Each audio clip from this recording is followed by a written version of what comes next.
ये है रिवाज. Here you can see Research Institute of World's Ancient Traditions, Cultures and Heritage. That's रिवाज.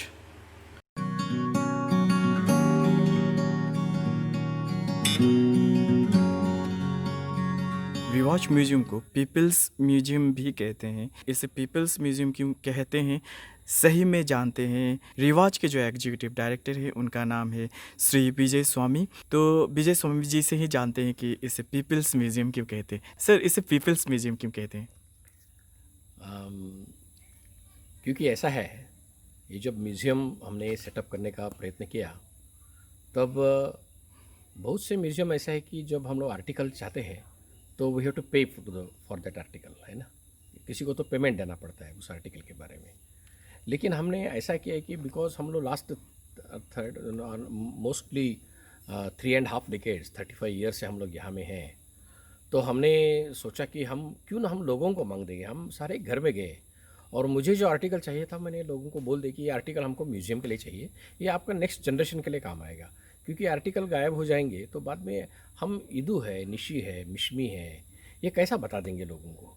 तो ये तो हमारी लिंक है. ये लिंक को बढ़ावा देने के लिए हमने ऐसा किया कि इसको लोगों को अपील कर दिया और लोगों ने आर्टिकल्स दे दिए और हर एक आर्टिकल को उनका नाम दिया गया, वो कौन से गांव के वो लिखा गया. और ऐसे तरह से ये म्यूज़ियम में आप जितने भी आर्टिकल्स देख रहे हैं उसमें एक स्लिप है और हर एक आर्टिकल के नीचे में उनका नाम, गांव और कौन दिया उनका नाम है.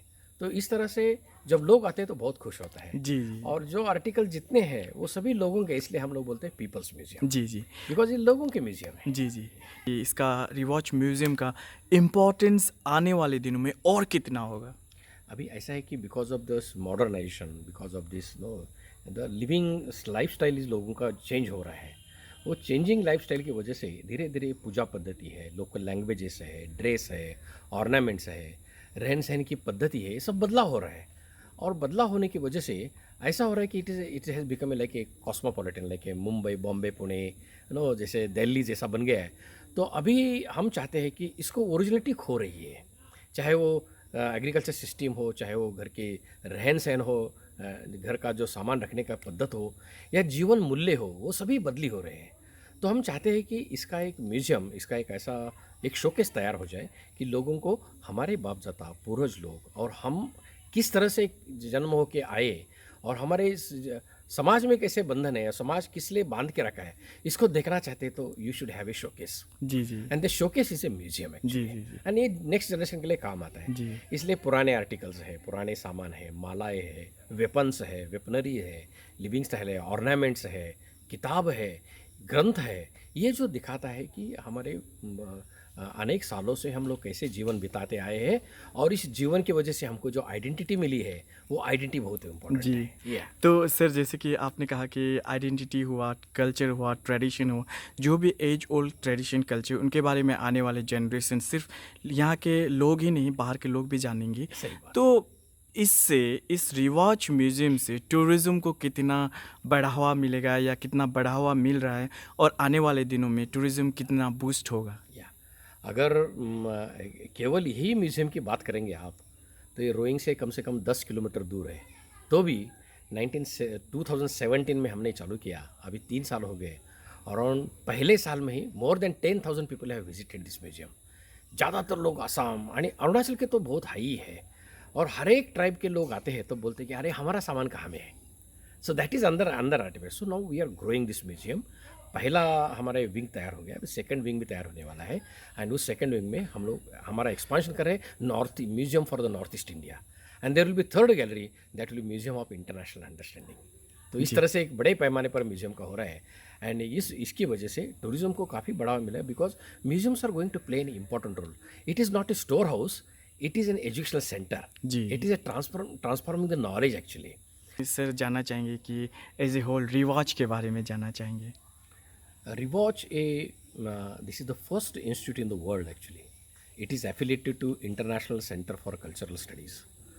एंड इसकी कल्पना जो तैयार हुई कि हमने सोचा कि हमने university of world's ancient traditions बना देंगे.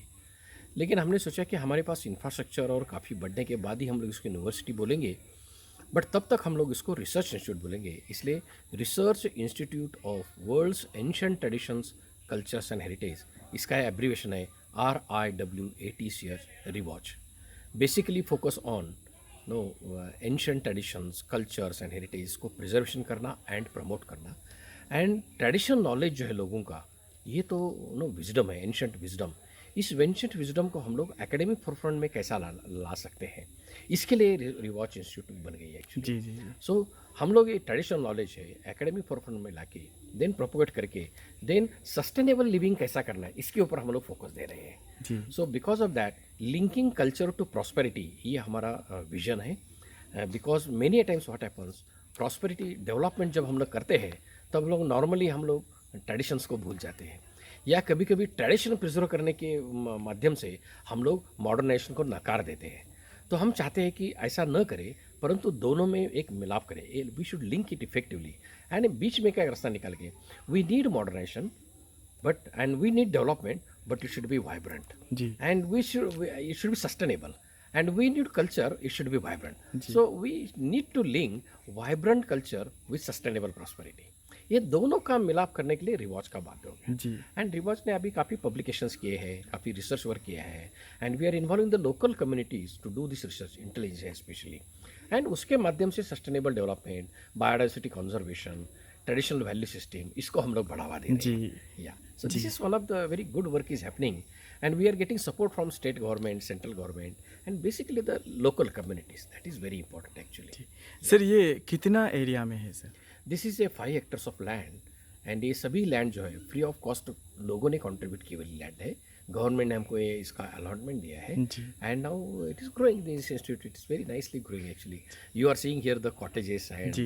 you are seeing a document center, you are seeing museums, we have a dining hall, we have a herbal medicine garden, we have a number of varieties of plants are there in our species.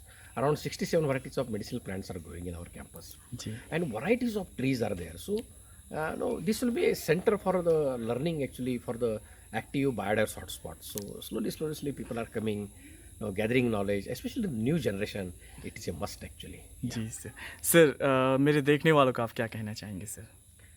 मैं ये बताना चाहता हूँ, अगर younger generation को बताना है तो you hold on to your traditional roots and traditional wisdom of the people, and जो अपने एंसेस्टर से आपने you have borrowed it, rather you have hired it actually, and ये जो आपने लिया है इसको आपने गौर से देखना चाहिए और इसको समाज में फैलाना चाहिए। बिकॉज अरुणाचल का आइडेंटिटी है वो ट्रेडिशन कल्चर एंड समाज को बांध के रखने वाली जीवन मूल्य, इससे तो अरुणाचल की आइडेंटिटी है, इसको कैसा खोलेंगे हम लोग। जी। तो लोगों को मैं बताना चाहता हूँ कि holding on to culture root is one of the best way, rather world is looking for that actually. जी। Thank you sir. थैंक जी। You so much. सो अगर आप कभी भी लोहित डिस्ट्रिक्ट, नामसाई डिस्ट्रिक्ट या लोअर दिबांग वैली डिस्ट्रिक्ट या Dibang valley district आते हैं तो रिवाज विज़िट करना ना भूलें, पर्टिकुलरली रिवाज म्यूज़ियम। और जैसे मैंने कहा कि रिवाज का फुल फॉर्म है research institute of world's ancient traditions, culture and heritage. Thank you very much.